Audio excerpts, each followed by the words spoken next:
Hello everyone! In today's video, I'm going to show you how to quickly remove a gift card from your Apple Wallet. First, open up the Wallet app on your iPhone.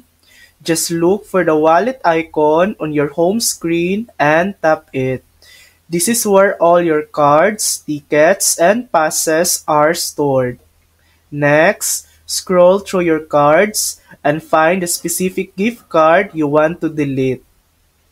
Once you found it, tap on the card to open the full view. With the card open, look at the top right corner of the screen. You'll see three dots. That's the menu button. Tap on those dots to bring up more options. From the menu, select Remove Pass. This is the option that lets you take the card out of your wallet.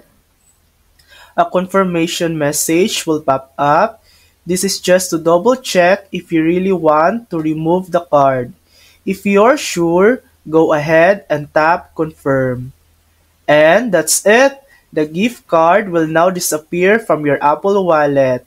You can use these same steps for other cards and passes whenever you want to organize your wallet. Thanks for watching! If this video helped you, please like and subscribe for more helpful tutorials.